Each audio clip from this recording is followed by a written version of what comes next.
Yan mga kamoto, dumating na nga yung gulong nating nabili sa Shopee. Nabili ko to ng 2,400 plus pesos.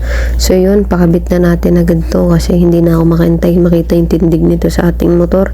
Bali hindi to stock size ng Click 125 version 3 natin. So yan, ito nga pala yung aking Honda Click V3. 3 years na to sa akin at yan, pati gulong stock pa din. So ito na nga pala yung status ng gulong natin, front and back. So yan, para sa akin talagang manipis na yung gulong kaya kailangan na natin palitan. Kasi marapit na rin yung registration nitong aking motor. Kaya yan, samahan nyo ako magpapalit. Let's go mga kamoto.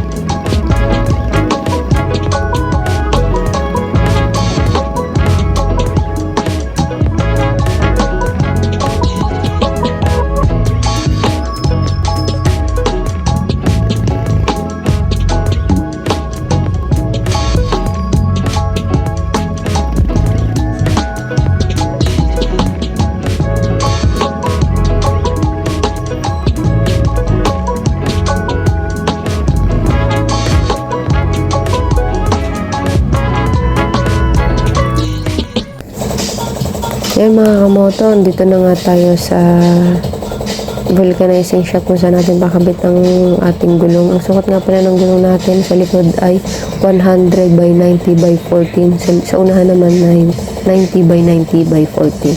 So expected ko medyo tataas yung ground clearance ng motor ko since yung 90, yung size sa gitna ng gulong natin ay sa halip na 80 ay ginawa kong 90. So yun, tingnan natin yun yung kalalabasan mga kamoto. Let's go!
Yan mga kamoto, napalsak na nga ni Kuya Gerson yung ating gulong, no? So, ang ganda ng tindig, parang nakikita ko na agad na.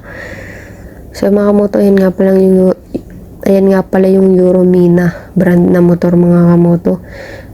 Magandang reviews nito online at hopefully ay magandang ang performance nito. So yan mga kamoto, nakakabit na sa ating Click V3 front and back yung ating tires. At dito nga pala ako nagpakabit sa Carla Vulcanizing Shop. Yan, dito yan sa Tanawan City, Batangas. Bali 350 pesos nga pala yung ginastos ko kasama na yung pito. So yan, salamat mga kamoto sa panonood at huwag niyong kalimutang mag-subscribe sa YouTube channel natin at i-like ang video na to kung nagustuhan nyo. Salamat mga kamoto at ride safe palagi.